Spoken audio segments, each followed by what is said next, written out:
పశ్చిమ గోదావరి జిల్లా తణుకు నియోజకవర్గంలో ప్రజా సమస్యలు తక్షణ పరిష్కారమే లక్ష్యంగా ప్రజా దర్బార్ నిర్వహించడం జరుగుతుందని తణుకు ఎమ్మెల్యే ఆరిమిల్లి రాధాకృష్ణ తెలియజేశారు.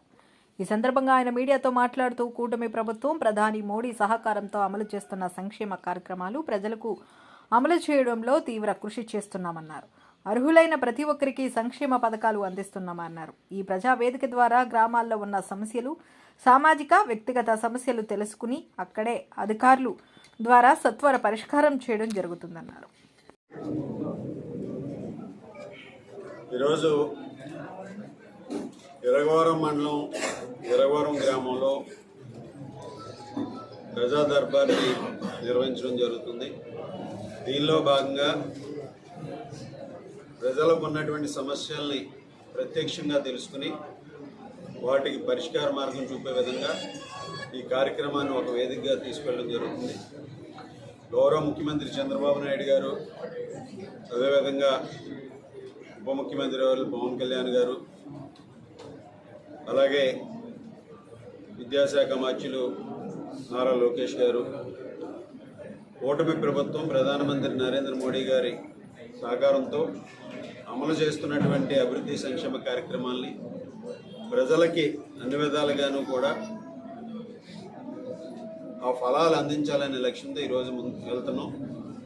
అలాగే సంక్షేమ కార్యక్రమాల అమల్లో కూడా ప్రతి ఒక్కరికి అర్హులైనటువంటి వారికి అందరికీ కూడా ఈరోజు అందించే విధంగా ఈ ప్రజావేదిక ద్వారా మనకి గ్రామాల్లో ఉన్నటువంటి సమస్యలు, సామాజిక సమస్యలు, వ్యక్తిగత సమస్యలు అన్నింటినీ కూడా ఈరోజు ఇక్కడ పరిశీలన చేసి వెంటనే దానికి సంబంధించి అధికారులకి సూచనలు చేసి వాటి పరిష్కారానికి ముందుకు వెళ్తున్నాం. ముఖ్యంగా ఈరోజు మనకి చాలా చోట్ల వస్తున్నటువంటి సమస్యలు,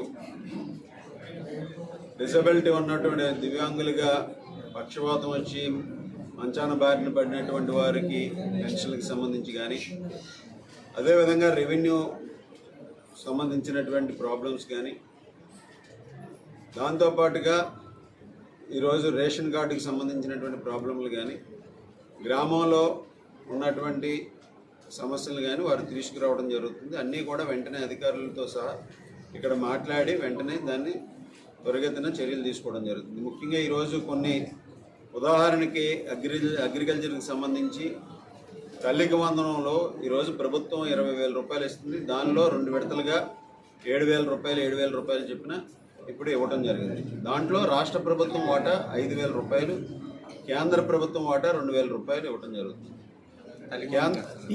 PM కిసాన్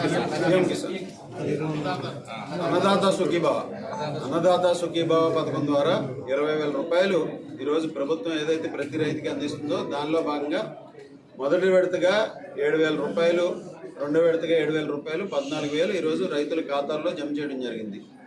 దీనిలో రాష్ట్ర ప్రభుత్వం వాటా 5,000 రూపాయలు, కేంద్ర ప్రభుత్వం వాటా PM కిసాన్ ద్వారా 2,000 రూపాయలు ఇవ్వడం జరుగుతుంది. కేంద్ర ప్రభుత్వంలో PM కిసాన్కి సంబంధించినటువంటి నిబంధనలు ఏదైతే ఉన్నాయో దాంట్లో ఈరోజు రైతుకు సంబంధించినటువంటి భూమి రిజిస్ట్రేషను 2019 ముందు అయి ఉంటే వారికి 2,000 వస్తుంది. కొత్తగా భూమి కొనుక్కుని ఈరోజు రిజిస్ట్రేషన్ అయితే 2019 తర్వాత వాళ్ళకి భూమి హక్కు పొంది ఉంటే ఆ 2,000 పడట్లేదు. ఆ నిబంధనని సడలించాల్సినటువంటి అవసరం ఉంది. 2019 ముందు ఎవరైతే ల్యాండ్ హోల్డింగ్ ఉండి భూమి మీద హక్కు ఉందో వారికి PM కిసాన్కి సంబంధించి 2,000 రూపాయలు వారి ఖాతాల్లో జమ చేయడం జరుగుతుంది. సో 19 తర్వాత ఎవరైతే కొత్తగా కొనుక్కుంటున్నారో వారికి అందులో రైతుకి సంబంధించి రాష్ట్ర ప్రభుత్వం ఆట కేవలం 5,000 రూపాయలే పడుతుంది. PM కిసాన్ 2,000 వారికి జమ కావట్లేదని గమనించాలి. ఇది ఆ నిబంధనని కేంద్ర ప్రభుత్వం సడలించాల్సినటువంటి అవసరం ఉంది. సో అప్పటి వరకు కూడా మనం ప్రభుత్వం ఇచ్చేటటువంటి 5,000 పడుతుంది. ఆ PM కిసాన్ ద్వారా వచ్చేటటువంటి 2,000 కూడా ఎవరైతే 2019 తర్వాత భూమి ల్యాండ్ హోల్డింగ్ చేసుకున్నారో వారికి పడదనేది ఇక్కడ ఇటువంటి పరిష్కార మార్గాలు కూడా మేము చెప్తున్నాం క్లియర్గా. సో దాని